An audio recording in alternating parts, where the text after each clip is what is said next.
So without being a master in the science of Krishna consciousness, no one is a bona fide spiritual master. It is also said in the Vedic literature, Sat karma nipuno vipro mantra tantra visaradaha avaishnavo gurur nasyat vaishnava swapako guru. A scholarly brahmana, expert in all subjects of Vedic knowledge, is unfit to become a spiritual master without being a Vaishnava, or expert in the science of Krishna consciousness. But a person born in a family of a lower caste can become a spiritual master if he's a Vaishnava, or Krishna conscious. This is from the Padma Purana. The problems of material existence, birth, old age, disease, and death, cannot be counteracted by accumulation of wealth and economic development. In many parts of the world, there are states which are replete with all facilities of life, which are full of wealth and economically developed. Yet the problems of material existence are still present. They are seeking peace in different ways, but they can achieve real happiness only if they consult Krishna or the Bhagavad Gita and Srimad Bhagavatam, which constitute the science of Krishna. Though the bona fide representative of Krishna, through the bona fide representative of Krishna, the man in Krishna consciousness, if economic development and material comforts could drive away one's lamentation for family, social, national, or international inebrities, then Arjuna would not have said that even an unrivaled kingdom on earth, or supremacy like that of the demigods in the heavenly planets, would he be able to drive away his lamentations. He sought, therefore, refuge in Krishna consciousness, and that is the right path for peace and harmony. Economic development or supremacy over the world can be finished at any moment by the cataclysms of material nature. Even elevation into the higher planetary situation, as men are now seeking on the moon planet, can also be finished at one stroke. The Bhagavad Gita confirms this, Shine punya martilokam vishanti. When the results of pious activities are finished, one falls down again from the peak of happiness to the lowest status of life. Many politicians of the world have fallen down in that way. Such downfalls only constitute more causes for lamentation. Therefore, if we want to curb lamentation for good, then we have to take shelter of Krishna, as Arjuna is seeking to do. So Arjuna asked Krishna to solve his problem, definitely, and that is the way of Krishna consciousness.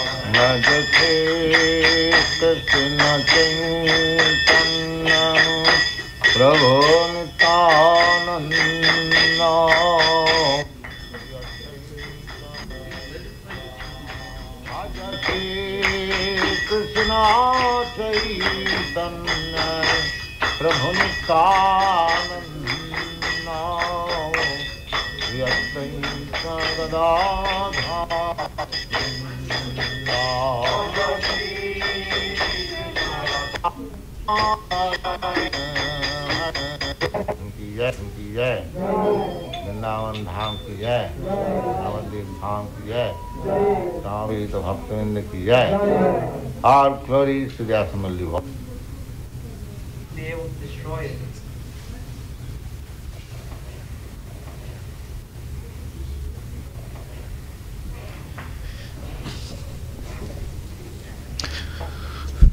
Okay, so now we're going to begin the class by Srila Prabhupada on the second chapter, Bhagavad Gita, verse number 8, 9, 10, and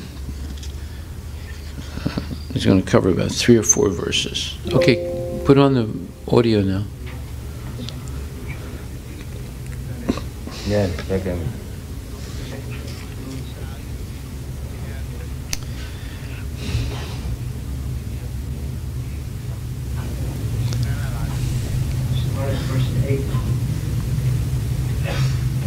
I can find no means to drive away this grief which is drawing up my senses.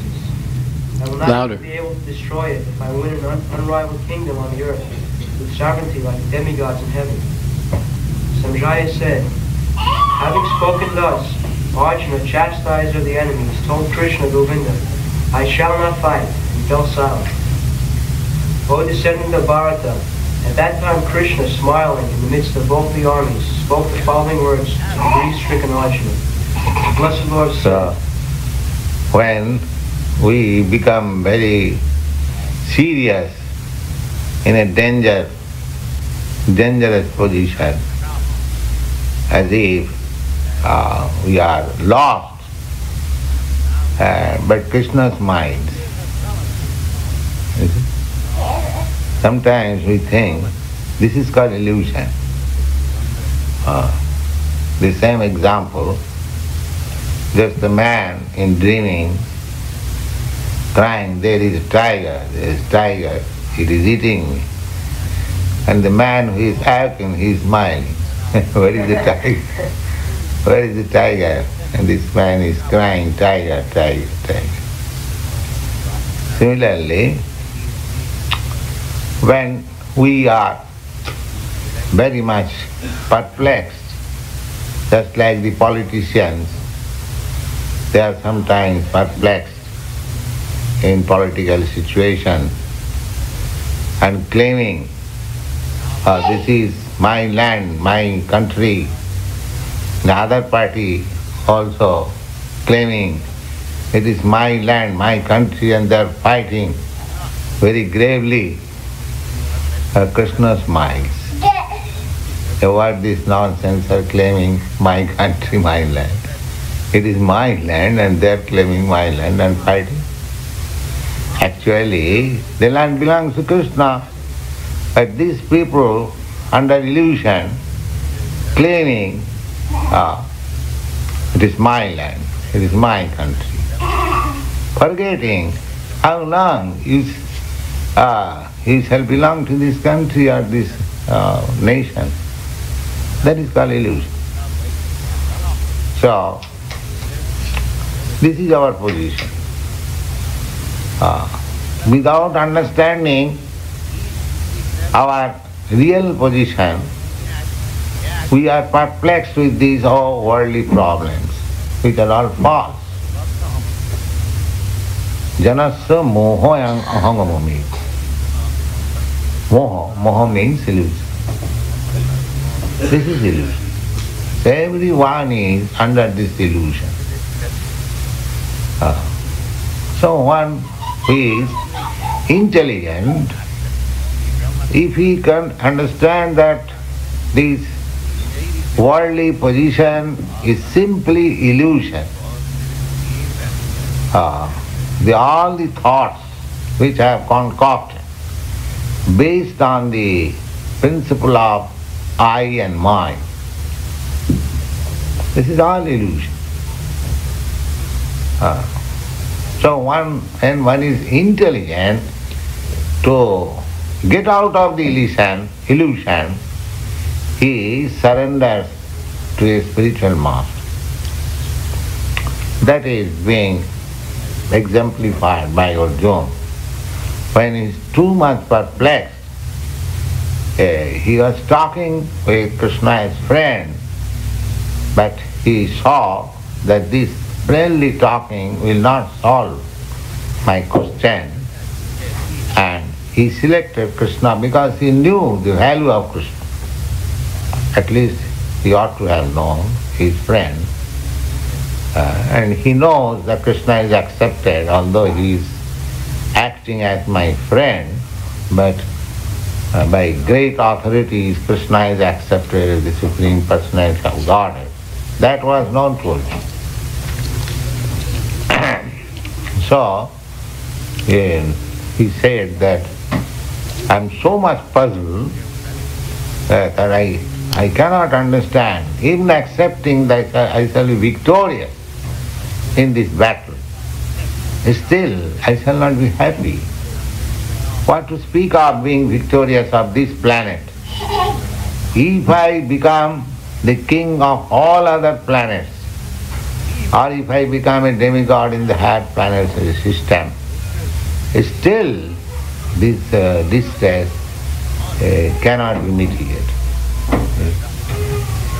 Verse 11, the Blessed Lord said, while speaking learned words, you are mourning for what is not worthy of grief. Those who are wise lament neither for the living nor the dead. Purport. The Lord at once took the position of a teacher and chastised the student, calling him indirectly a fool. The Lord said, you are talking like a learned man, but you do not know that one who is learned, one who knows what is body and what is soul, does not lament for any stage of the body, neither in the living nor in the dead condition. As explained in later chapters, it will be clear that knowledge means to know matter and spirit, and the controller of both. Arjuna argued that religious principles should be given more importance than politics or sociology, but he did not know that knowledge of matter, soul, and the supreme is more important than religious formularies. And because he was lacking in that knowledge, he should not have posed himself as a very learned man. As he did not happen to be a very learned man, he was consequently lamenting for something which is unworthy of lamentation. The body is born and is destined to be vanquished today or tomorrow. Therefore the body is not as important as the soul. One who knows this is actually learned. For him there is no cause for lamentation in any stage of the material body. 12. He says, Krishna says that this body, either dead or alive, has nothing to be lamented. Dead body, suppose when the body is dead, it has no value. What is the use of lamenting? You can lament for many thousands of years, it will not come to life. So, there is no cause of lamenting on dead body. And so far, spirit soul is concerned, that is eternal.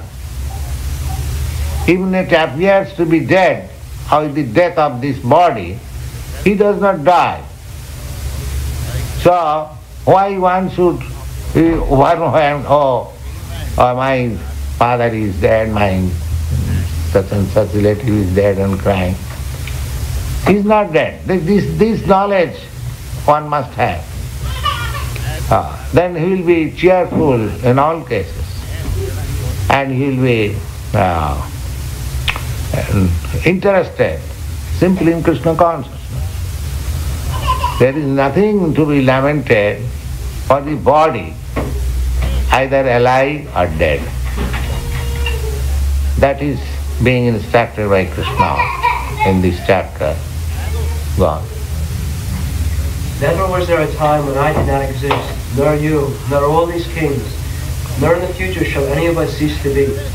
Purport. In the Vedas, in the Katha Upanishad, as well as in the Svetasvatara Upanishad, it is said that the Shetasvata. There are many Upanishads. They are called Vedas. Upanishads are the headlines of the Vedas. That's like in a chapter there is a headline. Similarly, these Upanishads are the headlines of the Vedas.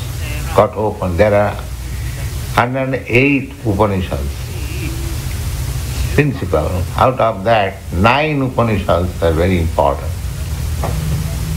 So, out of those 9 Upanishads, Shetasvatara Upanishad, Taittiriya Upanishad, Aitareya Upanishad, Isha Upanishad, Mandu Upanishad, Mandukya Upanishad, Katha Upanishad, these Upanishads are very important. And whenever there is argument on some point, one has to give reference from this Upanishad. If one can give reference from the Upanishad, then his argument is very strong. Sabda Praman. Praman means evidence. Evidence, if you want to gain in your case, just like you have to give very nice evidence in a court. Similarly, according to Vedic culture, the evidence is praman. Praman means evidence, sabda praman.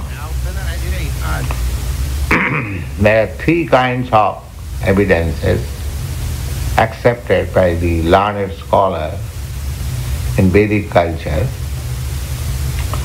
The one evidence is pratyaksha. Pratyaksha means direct perception. Just like I am seeing you, you are seeing me. I am present, you are present. This is direct perception. And there is another evidence which is called anuman. Suppose in that room, I am coming just now, I do not know whether any person there is or not, but there is some sound. I can imagine, there is somebody. This is called anuman. In logic it is called hypothesis. That is also evidence. If by my bona fide suggestion I can give evidence, that is also accepted. So direct evidence and what we call hypothesis or suggestion evidence. But the strong evidence is sabda praman, sabda brahma. That means Veda.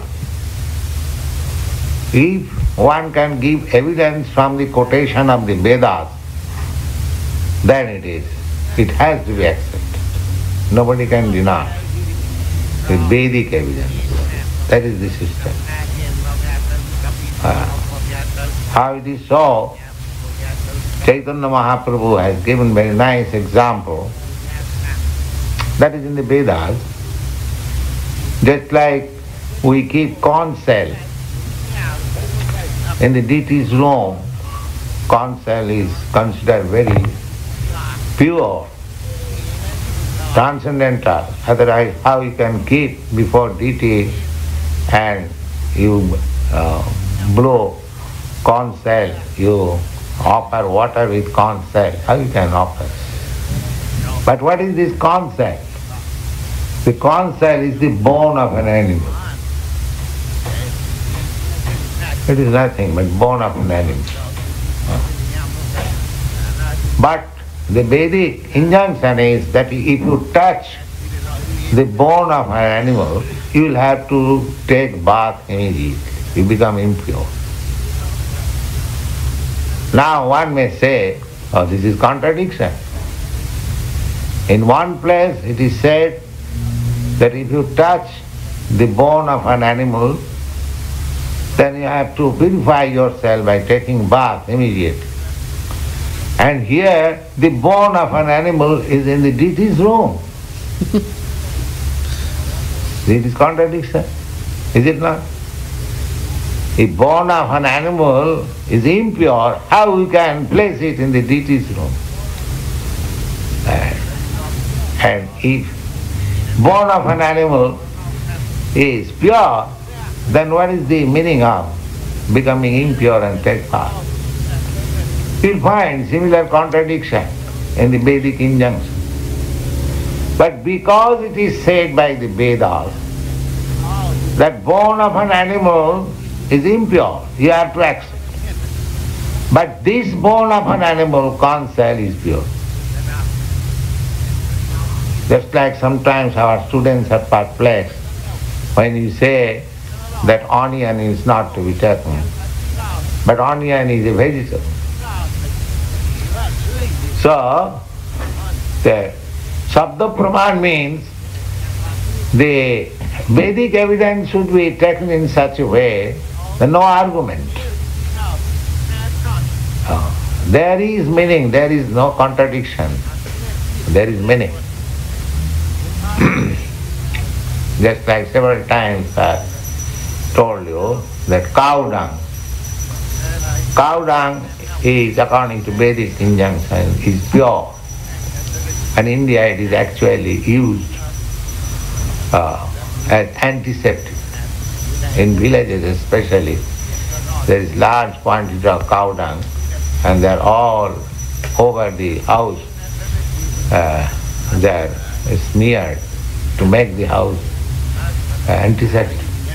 And actually, after smearing cow dung in your room, when it is dried, you will find refreshed everything antiseptic. It is practical experience. And one doctor, Ghosal, a great chemist, he examined cow dung. So why cow dung is so much important in the Vedic literature? He found that cow dung contains all the antiseptic properties. In Ayurveda, cow dung dried and burnt into ashes is used as tooth powder. It is very antiseptic tooth powder. Similarly, there are many things, many injunctions in the Vedas which may apparently appear as contradiction, but they are not contradictions. They are on experience, on transcendental experience. Just like a father says to his child that, my dear child, you take this food, it is very nice. And the child takes it, believing the father, authority. The father says, the child knows that my father, he is confident that my father will never give me anything which is poison. Therefore he accepts it blindly, without any reason, without any analysis of the food, whether it is pure or impure. You have to believe in such a way. You go to a hotel because it is licensed by the government. You have to believe when you take foodstuff there, it is nice, it is pure, or it is antiseptic, or it is. But how do you know it? The authority. Because this hotel is authorized by the government, it has got license. Therefore, you believe. Similarly, Shabda Praman means as soon as there is evidence in the Vedic literature, this is this, you have to accept. Then your knowledge is perfect. Because you are accepting things from the perfect source. Similarly, Krishna is accepted as the Supreme Personality of Godhead. Whatever he says, it is all right. Accept. Arjuna said at last, Sarvam etam ritangamanne. My dear Krishna, whatever you say, I accept it. That should be our principle. Why should we bother about researching when the evidence is there from the authority? So, to save time, to save trouble, one has to accept the authority, actual authority. This is the Vedic process. And therefore Veda says, Tadvijnanatham sa gurumeva vigachet. Tadvijnanatham, in order to learn that transcendental science, one has to accept Gurumeva. Certainly, one must. Otherwise there is no possibility.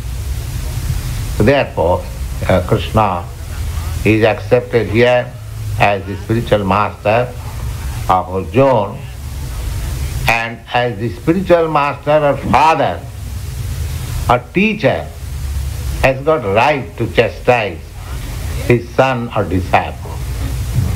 A son is never dissatisfied when father chastises. That is the etiquette and everywhere. Even the father is sometimes violent. The child or the son tolerates. The typical example is Prahlad Maharaj. Innocent child, Krishna consciousness child, but his father tortures. He never says anything. All right. Similarly, Krishna, just after taking the position of the spiritual master, is designating Arjuna as a grand fool.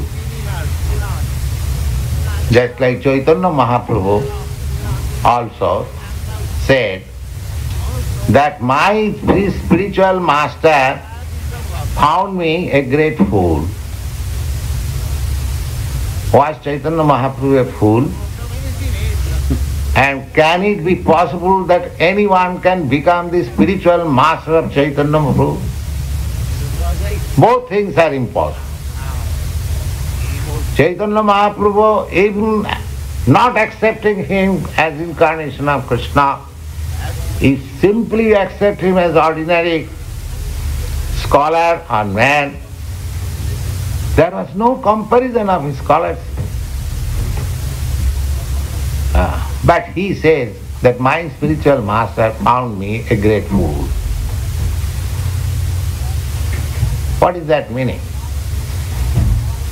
That a person, even in my position, always remains a fool before his spiritual master. That is good for him.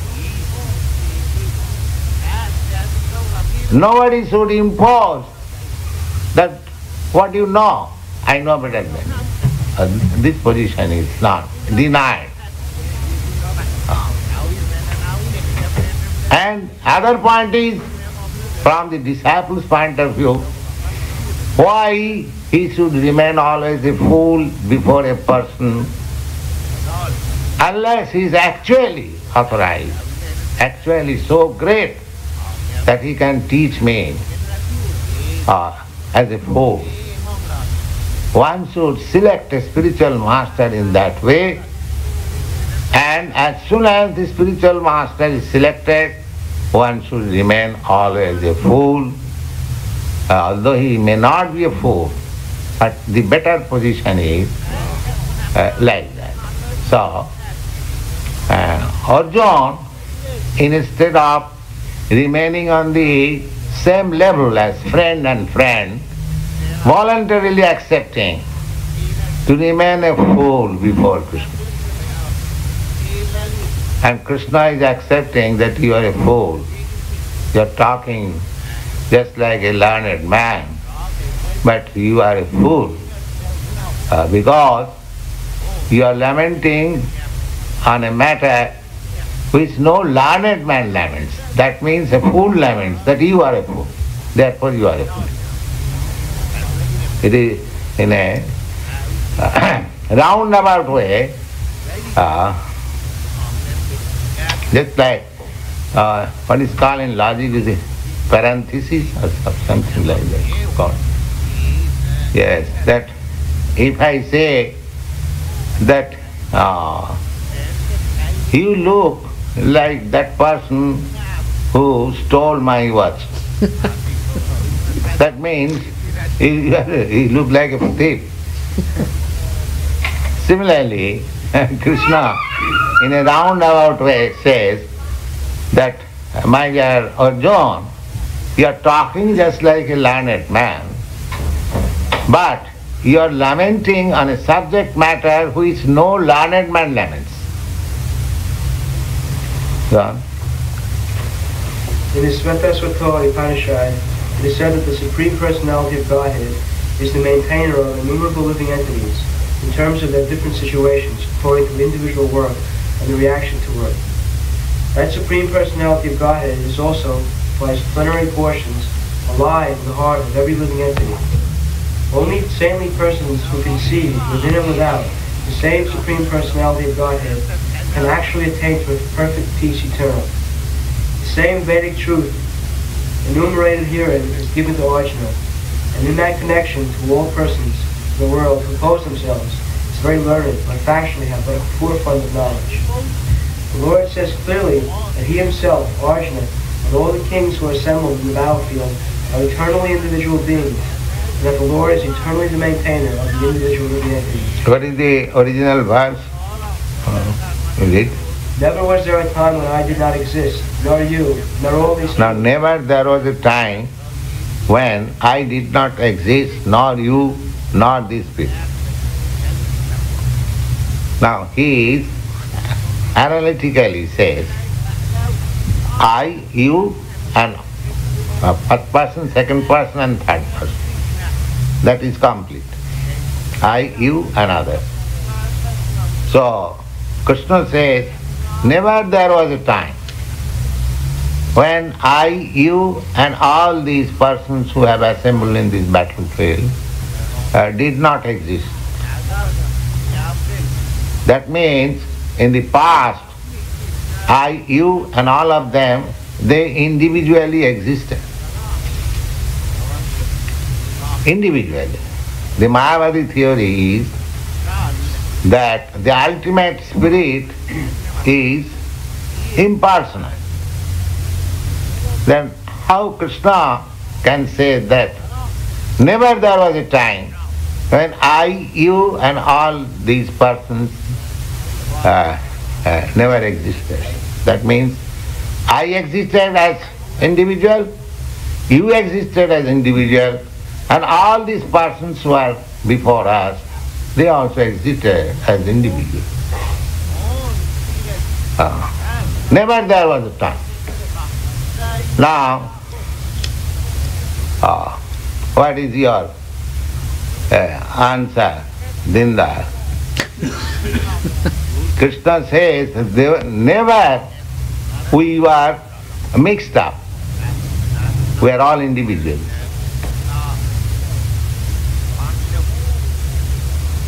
And he says, never we shall remain, never there will be time when we shall not exist. That means in the past we existed as individual, in the present there is no doubt we are existing as individual, and in the future also we shall continue to remain as individual. Then when the impersonal conception comes at all, in the past, present, future, there are 3 times. And all the times we are individuals. Then when God becomes impersonal, or I become impersonal, you become impersonal. Where is the chance? Now Krishna clearly says, and there was never a time when I, you, and all these individual kings or soldiers, and that it is not that we did not exist in the past. So in the past we existed as individual, and the present there is no doubt we are existing as individual. You are my disciple, I am your spiritual master, but you have got your individuality, I have got my individual. If you don't agree with me, you can leave me. That is your individuality. So, if you don't like Krishna, you cannot become in Krishna consciousness. That is in individuality.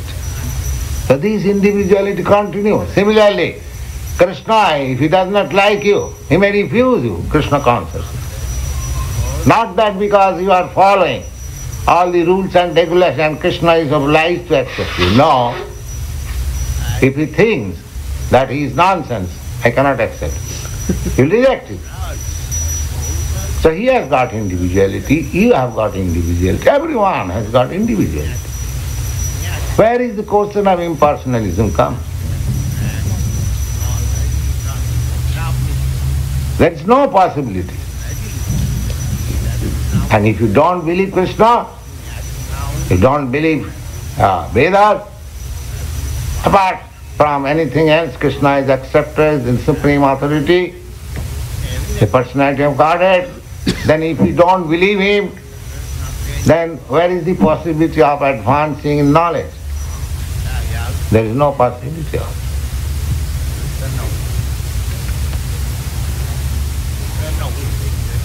So there is no question of individuality. This is the statement of authority.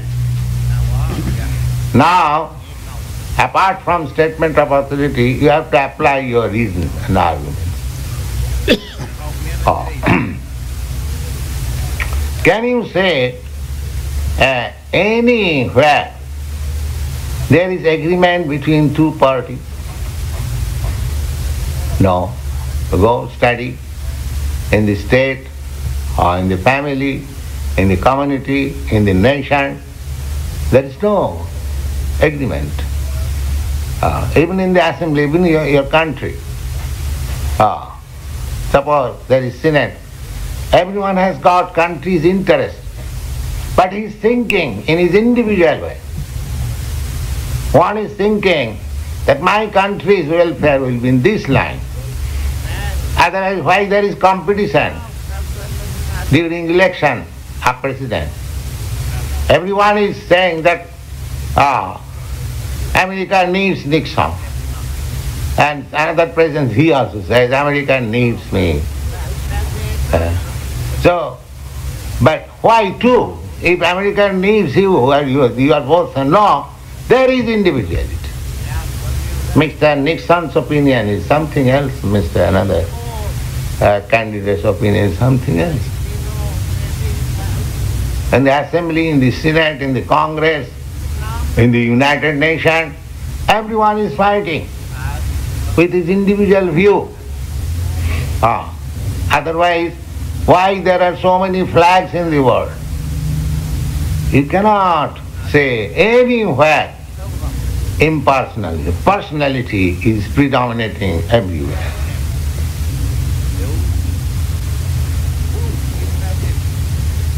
Everywhere. The personality, individuality is predominant. So, we have to accept. We have to apply our reason, arguments, and accept the authority. Then the question is solved. Otherwise, it is difficult. The Supreme Personality of Godhead is the Supreme Individual Person, and Arjuna, the Lord's eternal associate, and all the kings assembled there are individual, eternal persons. It is not that they did not exist as individuals in the past, and it is not that they will not exist, they will not remain as eternal persons. Their individuality existed in the past, and their individuality will continue in the future without interruption. Therefore, there is no cause for lamentation for anyone of the individual living entities. They Mayavadi are a personal theory, but after liberation, the individual soul, separated by the covering of Maya or illusion, will merge into the impersonal Brahman without individual existence. Now, the Mayavadi says that this individuality is Maya. So, their conception is that spirit, the whole spirit is a lump.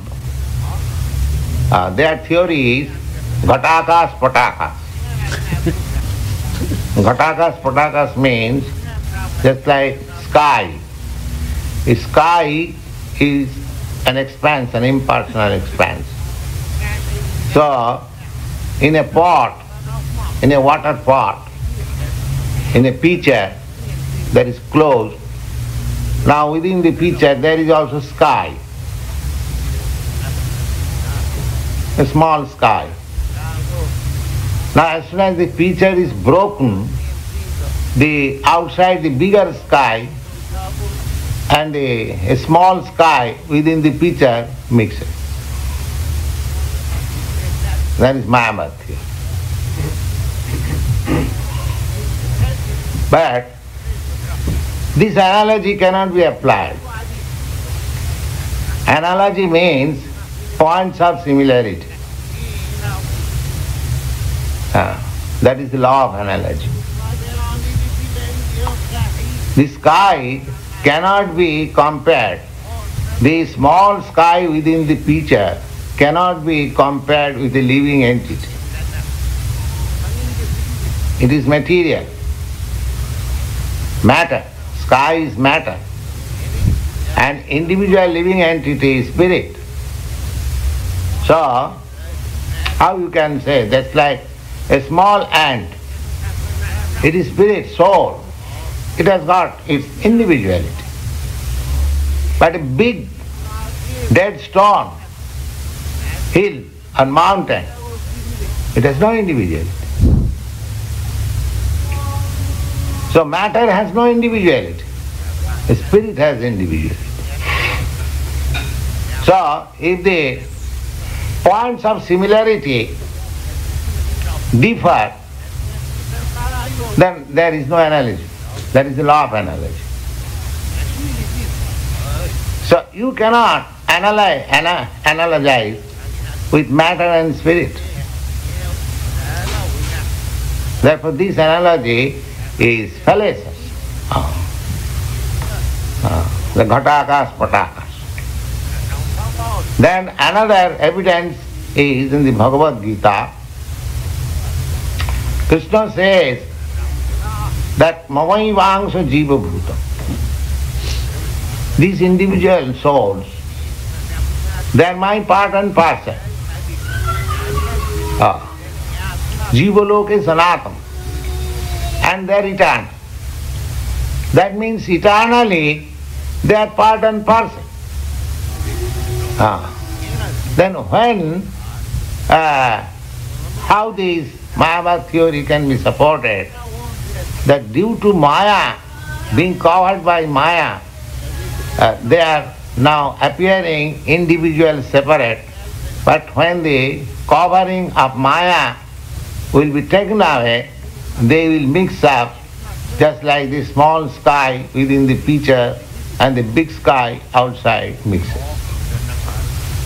So this analogy is fallacious from logical point of view as well as from authentic Vedic point of view. They are eternally fragments. There are many other evidences from Bhagavad Gita. The Bhagavad Gita says that a spirit cannot be fragmented. So, if you say that by covering up Maya, the spirit has become fragment, that is not possible. It cannot be cut. Just like if you cut one big piece of paper into small fragments, it is possible because it is matter. But spiritually, it is not possible. Spiritually, eternally, the fragments are fragments and the Supreme is Supreme. Krishna is the Supreme and we are fragmental parts, we are fragments, eternal. These things are explained in Bhagavad Gita in different places very nicely. I request you all to keep one copy of this Bhagavad Gita, every one of you, and read it carefully. And there will be examination in the coming September. So, of course that is voluntary, but I request you to prepare for the examination next September. And one who will pass the examination will get the title Bhakti Shastra. Have you distributed that? Yes. Go on. There is the theory that we only think of individuality in conditioned states supported herein. Krishna clearly says that in the future also, the individuality of the Lord and others, as it is... Krishna never says that after liberation, these individual souls will mix up with the Supreme Soul. Krishna never says in the Bhagavad Gita. Krishna clearly says that in the future also, the individuality of the Lord and others, as it is confirmed in the Upanishads, will continue eternally. This statement of Krishna is authoritative. Yes, Upanishad says, Nitya Nityanam. Now, Nitya means eternal, and the Supreme Lord is the Supreme Eternal. And we, individual souls, we are also many eternal. So he is the leader eternal. Eko bahuna, how he is leader? Eko bahunam vidadati kaman. That one singular number eternal person, he is supplying all the needs of other eternal. These things are clearly said in the Vedas. And actually, we are experiencing, just like in Christian theology, the individual goes to the church and prays God, give us our daily bread.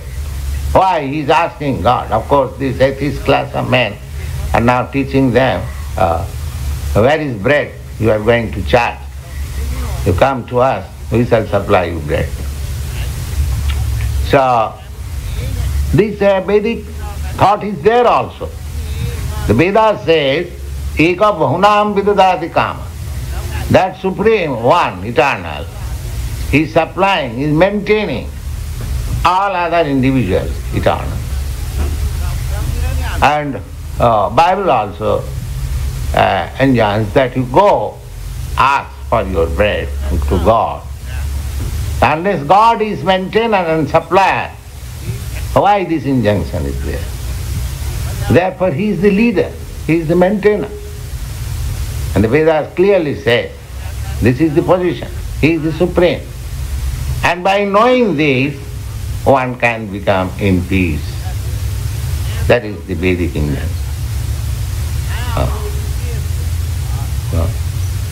This statement of Krishna is authoritative because Krishna cannot be subject to illusion. If individuality... Yes, if the Mayavadi philosopher says that this statement of Krishna is in Maya, that he says that everyone was individual in the past. No, in the past everyone was one, lump sum, homogeneous. And by Maya, we have become individual. If the Mayavadi says like that, then Krishna becomes one of the conditioned soul. He does not, he loses his authority. Because conditioned soul cannot give you the truth. I am conditioned soul, I cannot say something which is absolute. So Krishna is accepted as the absolute. So if the Mayavadi theory is accepted, then Krishna's theory has to be rejected. If Krishna is rejected, then there is no need of reading Krishna's book, Bhagavad Gita. It is useless, waste of time. He is a conditioned soul like us. Because we cannot take any instruction from a conditioned soul. So the spiritual master, even if you take that he is conditioned soul, but he does not speak anything from his own side. He speaks from Krishna's side. So, unless, the Vedic principle is that unless one is not liberated from the material conditions, he cannot give us any perfect knowledge. The conditioned soul, however he may be academically advanced, educated, he cannot give us any perfect knowledge. Only one who is above the condition of these material laws, he can give us the perfect knowledge. Similarly, Shankaracharya, he is also impersonalist, but he accepts Krishna, the supreme authority. So Bhagavan, Swayam Krishna. Krishna is that supreme personality of Godhead. The modern Mayavadi philosopher, they do not disclose the statement of Shankaracharya to cheat people. But Shankaracharya's statement is there, we can give evidence. He accepts Krishna as the supreme authority. He has written so many nice poems praising or worshipping Krishna. And at the last time he says, Bhaja Govindam, Bhaja Govindam, Bhaja Govindam Mudo Mate. You rascal fools. You have, depending on grammar to understand, this is all nonsense. Bhaja Govind. Just worship Govind. Bhaja Govindam, Bhaja Govind. 3 times he says. Just worship Govinda.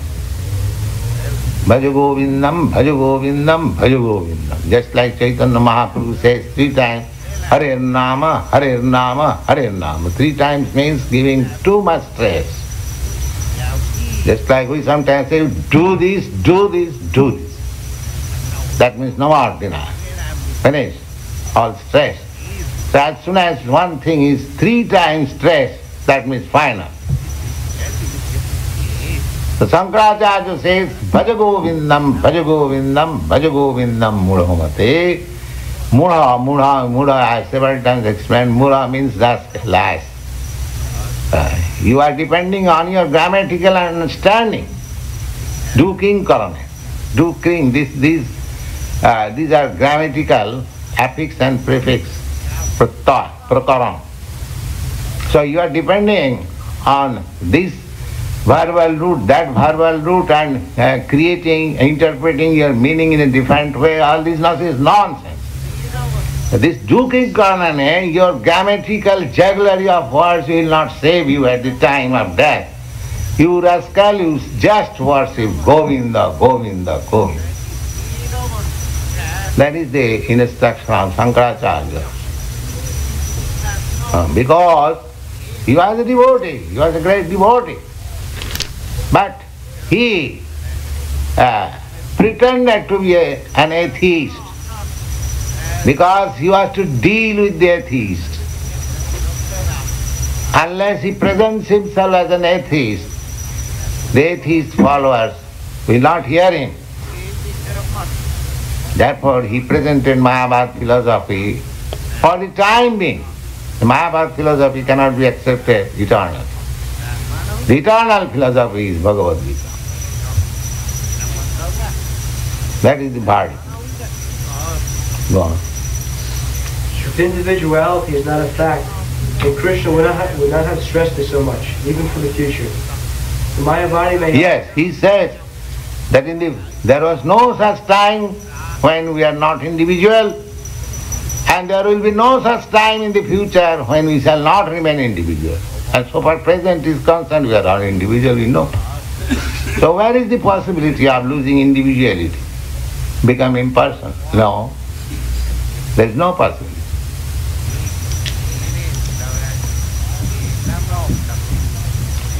This voidism, impersonalism, their artificial way of negating the perplexing variegatedness of this material existence.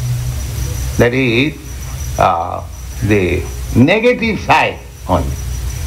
That is not a positive side. The positive side is that, as Krishna says, Takkadehang punarjanma naiti mameti kaunte. After giving up this material tabernacle, one comes to me. Just like after leaving this room, you have to enter another room. You cannot say that after leaving this room, I shall live in this car. Similarly, after leaving this body, if you go to Krishna and the spiritual kingdom, your individuality will be there, but you will have that spiritual body. When there is spiritual body, there is no perplexity. Just like your body is different from the body of the aquatic. The aquatics, they have no disturbance in the water because their body is made like. They can live there peacefully. You cannot live. Similarly, the fishes, if you take them out of the water, they cannot live. Similarly, because you are spirit soul, you cannot live peacefully in this material world. This is foreign. But as soon as you enter into the spiritual world, your life is eternal, blissful and full of knowledge. Real peace. Tattadehang punarjanma naiti. Krishna says, after leaving this body, he does not come to these perplexities, the material world. Mamet, he comes to me.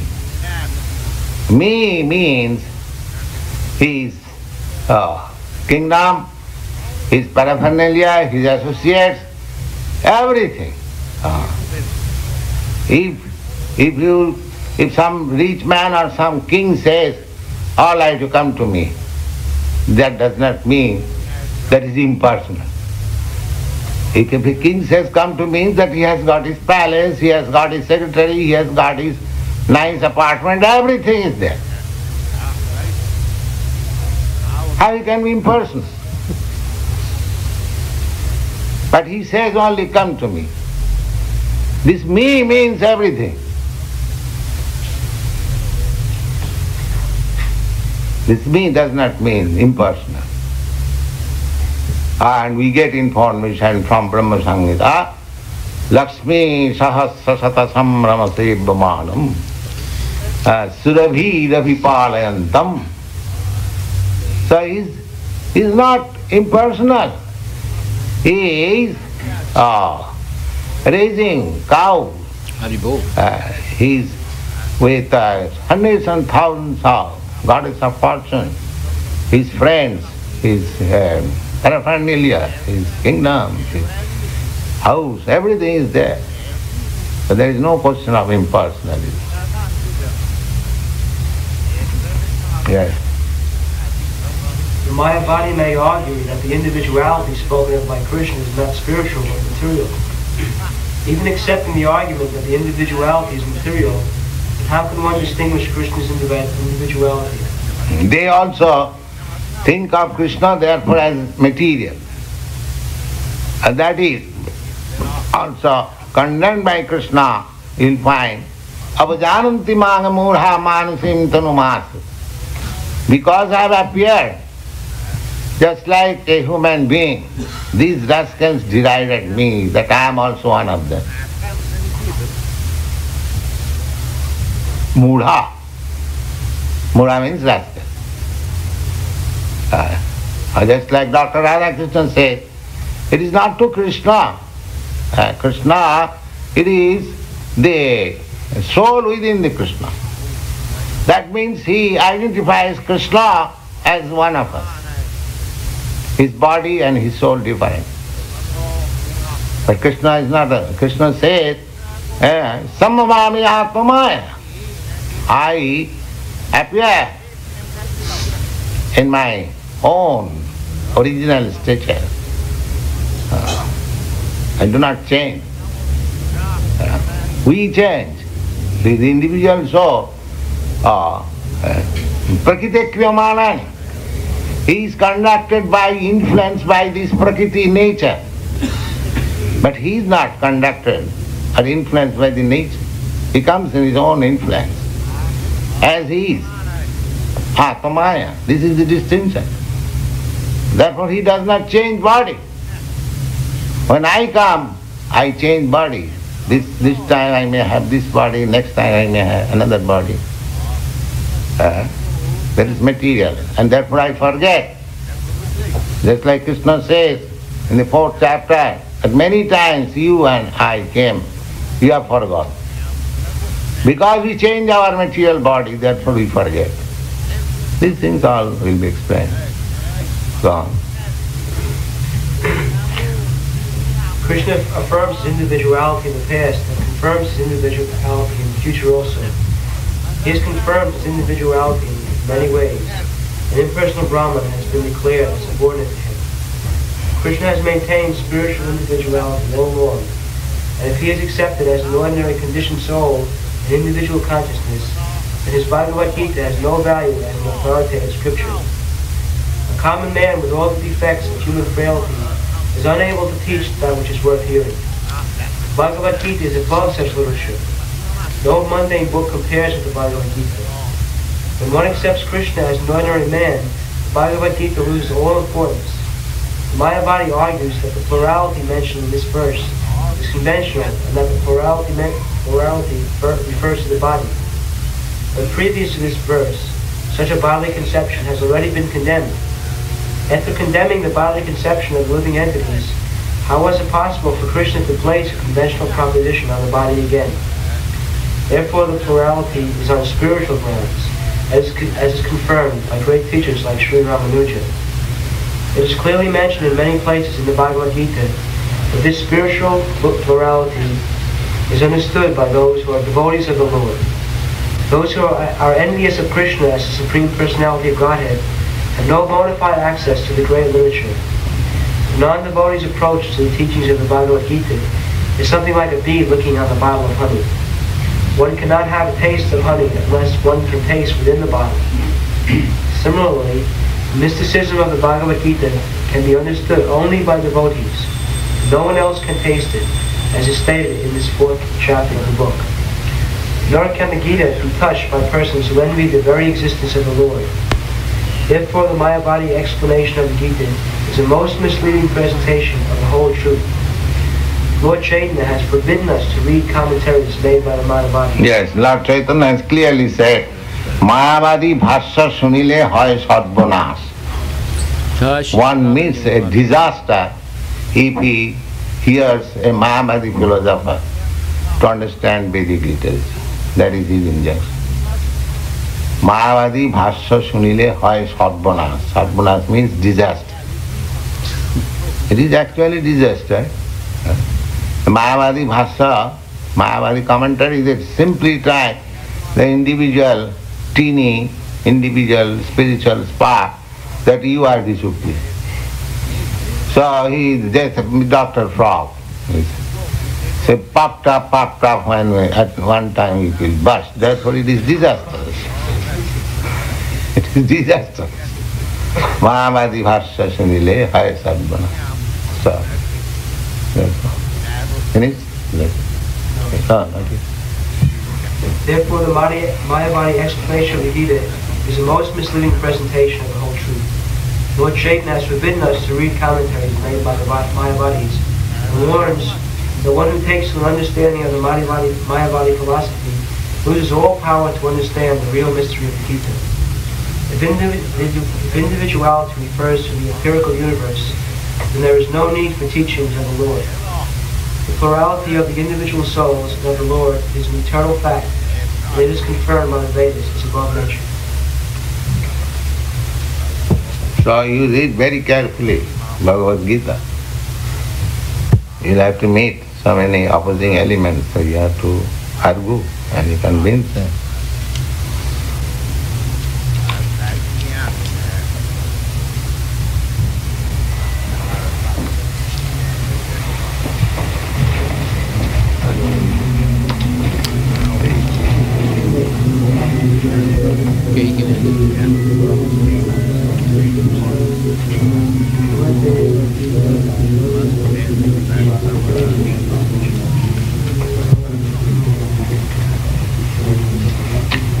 So, what is your report? There's a question and answer part here, but so this is an amazing lecture by Prabhupada. We're not going to be able to go over it all right now, but we'll just go over one thing that I thought is very important. He carefully goes over 3 verses that completely defeats the Mayavadi point of view. He explains what the Mayavadi point of view is, and then he defeats it. In order to defeat any argument or any philosophical discussion, he explains in the beginning the fundamental basis. The fundamental basis is that we accept the statements of the Vedas as a priori truths. In other words, as self-evident truths. especially the Upanishads, which are the philosophical parts of the original 4 Vedas. In each one of the original 4 Vedas, there are Upanishads. Then he names 7 Upanishads that are most important. Out of the 108, there are 7 or 9.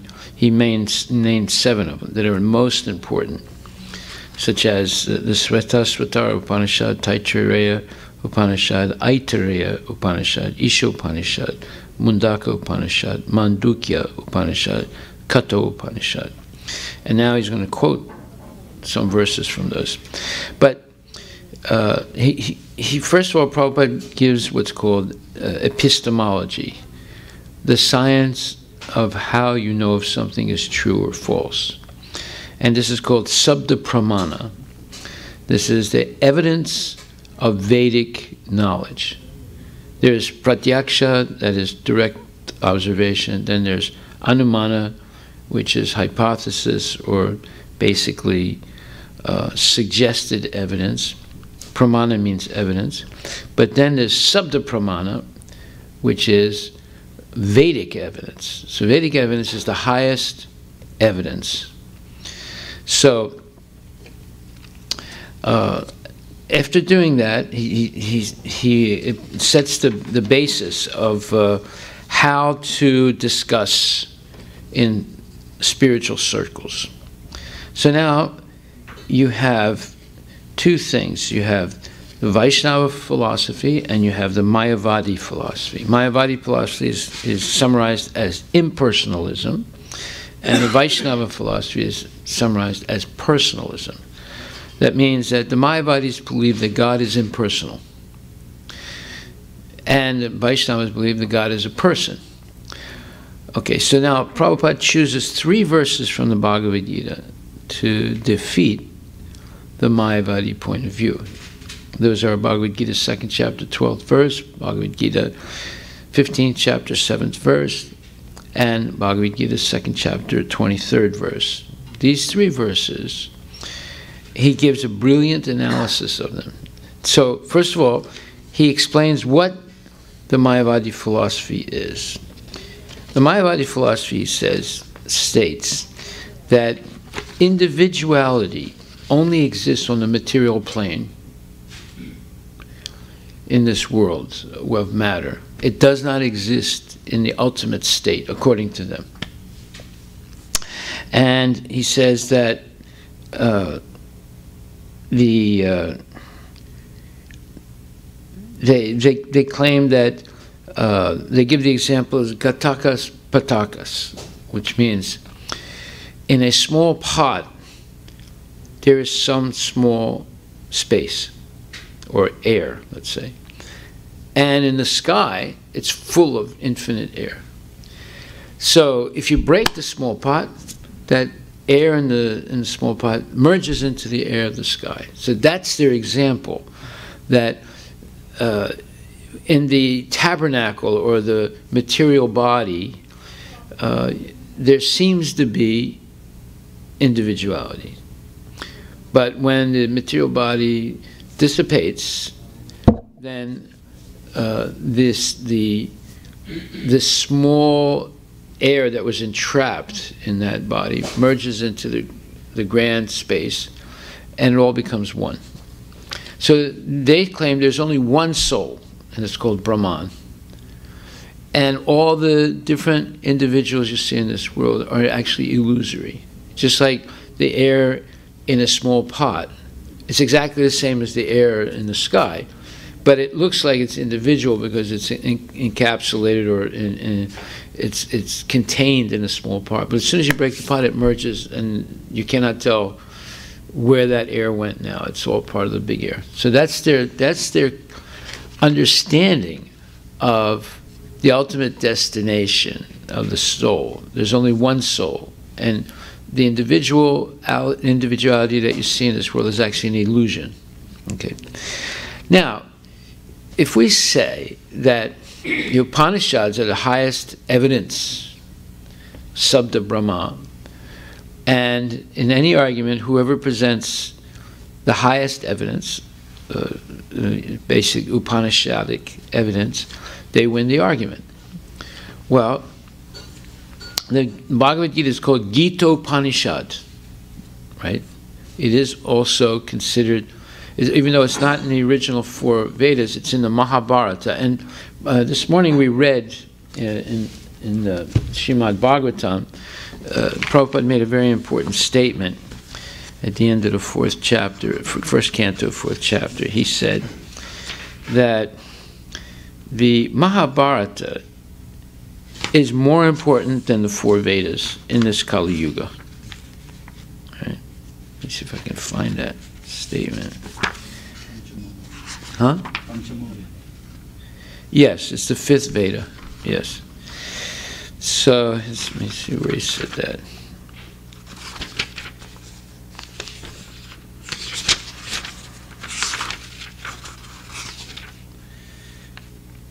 Yeah, he says,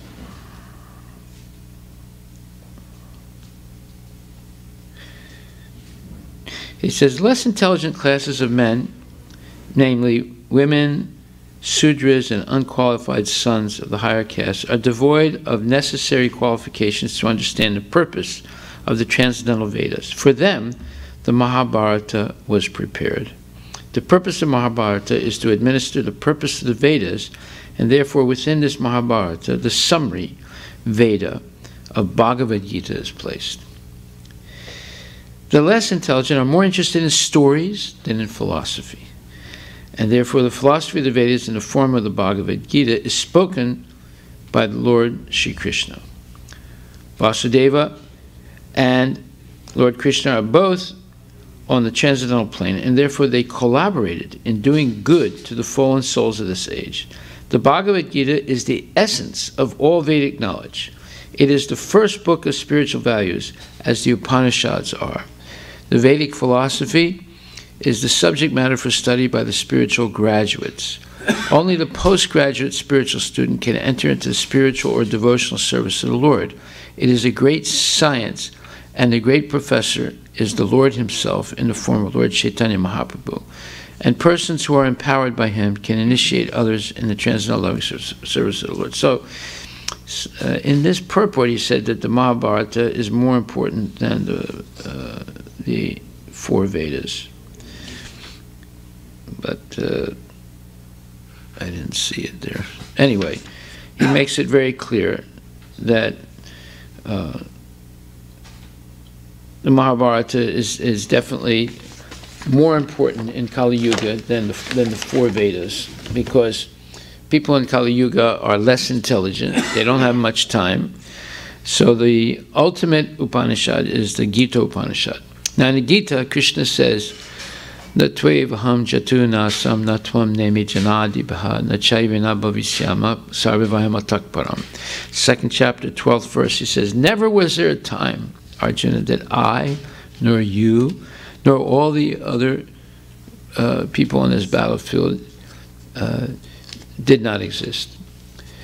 They existed in the past, they exist in the present, nor will there ever be a time in the future where they will not exist. So he establishes in 2nd chapter, 12th verse, the eternality of the soul before coming into this present body and after leaving this body. It's in the past, present, and future.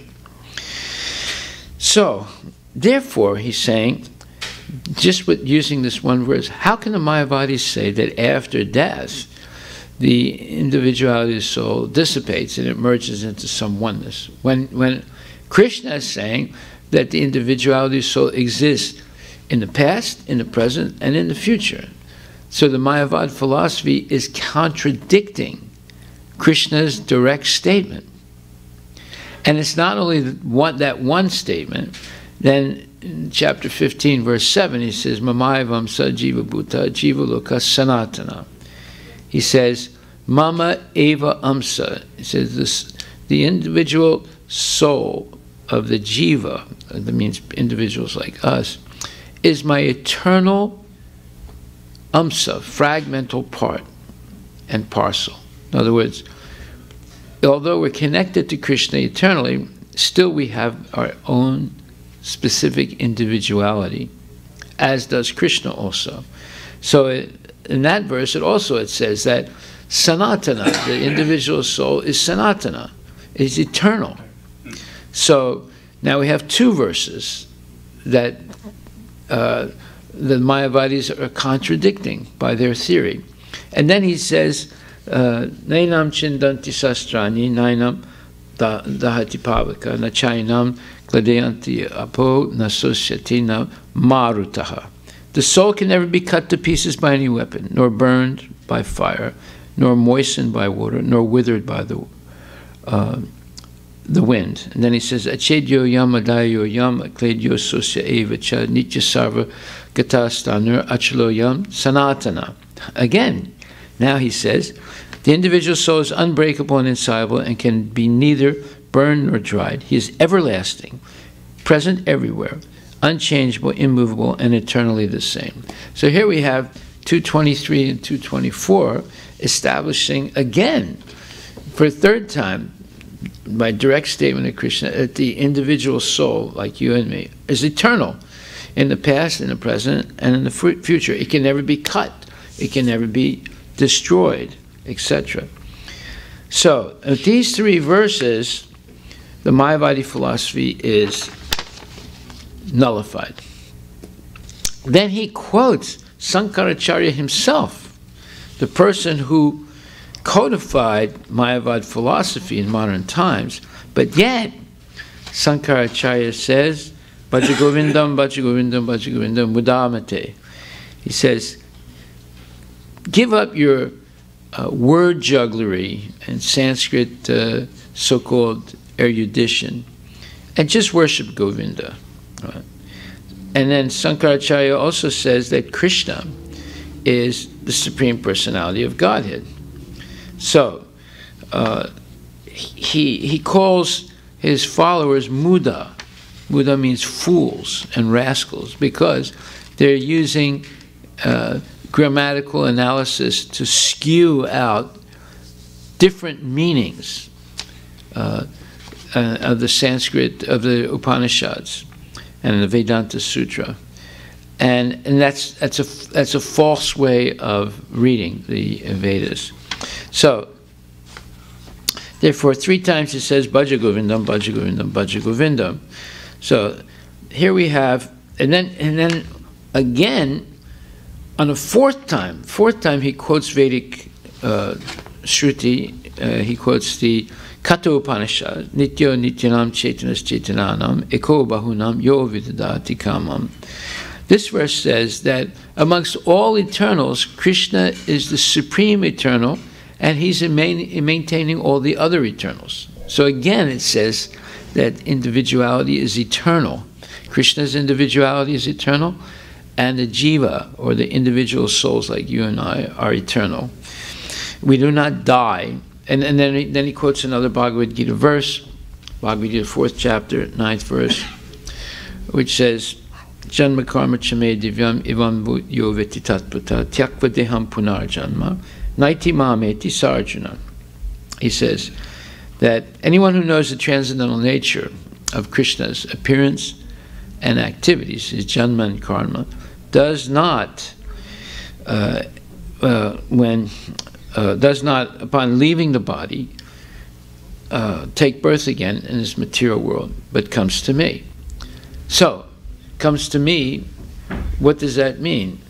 He gives the example of the king. If the king says, you come to me, that means there's the king, there's the palace, there's his army, there's his treasury, his family is there, everything is there, right? So if you come to Krishna, you go back to Goloka Vrindavan or Vaikuntha, and there Krishna is there with all his paraphernalia. There, Chintamani, Prakarasadma, Sukalpa, Riksha, Laksha, Ritesh, Surabira, Vipalyantam, Lakshmi, Sahasra, Satasam, Brahma, Sevyamanam, Govindam, Adi, Purisham, Tamaham, Bhajami. There are millions of Lakshmis and millions of Narayanas and their palaces of gold and everything. So this Mayavad philosophy, he gives 4 verses spoken directly by Krishna. 3 verses that are spoken directly by Krishna, and then fourth verse from the Katha Upanishad. And then it gives a fifth proof where Krishna says, where the Mayavadis claim that when Krishna appears, he appears in a material body. But Krishna says in the 4th chapter, 6th verse Bhagavad Gita, Ajopi sam avyatma bhutanam ishvaropi sam pakritim swamadistaya sambhavami atma mayaya. He says, although I am the Lord of all living entities, of all sentient beings, and my body is eternal, when I appear, he says, although I am unborn and my transcendental body never deteriorates, and although I am the Lord of all living entities, I still appear in every millennium in my original transcendental form. So, when he appears once in a day of Brahma, it's not in a material form. When the Mayavadis say that God, when Krishna appears, he has a material form. So here, he's giving many, many proofs directly from the Bhagavad Gita and from the Upanishads that the Mayavadis contradict by their foolish misinterpretation of the Vedas. And how do they misinterpret? By grammatical jugglery. Grammatical jugglery. That you can do that because there's a thing called sandhya in Sanskrit. Sandhya means euphonic conjugation of words. Euphonic means in order for the words to be pronounced more, let's say, euphemistically, they eliminate a vowel or two vowels, and two words come together, and you pronounce it like that. Now, if a person wants to cheat, they separate the two words incorrectly, and that way they can get different meanings from the original meaning. And that's where he's talking about grammatical jugglery. Okay, so there are many other points of it. I don't think we can discuss it tonight. So we can discuss this more thoroughly tomorrow. But see, this is a brilliant defeat of Mayavad philosophy by Prabhupada. If you have to take notes down to learn how he did it, you know. And you'll meet Mayavadis all the time. 98% of the so-called gurus in India are Mayavadis. So you'll meet them all over the place, and they're students, of course, and they've all been poisoned with that nonsense.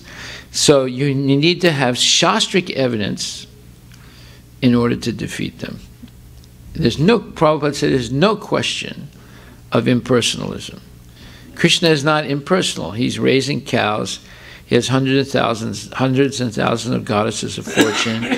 He has friends, the gopas and the gopis, and he has his paraphernalia, his kingdom, his house. Everything is there. So there's no question of impersonalism.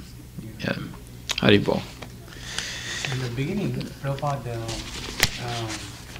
while explaining about the Vedic authority, yeah. So he mentioned one example, right? The conch shell. Yes. You know. The conch shell and the cow dung. Is a bone of an animal. Yeah. So I never knew that it's a bone of an animal. Right? Yeah. So. There's an animal that lives in it, in the ocean, okay. and then they retreat, but they don't stay there permanently. They die, and then the shells are collected, just like a seashell. What is a seashell? You have an oyster in a seashell, right? So they die also, and then you have the shell. Yeah.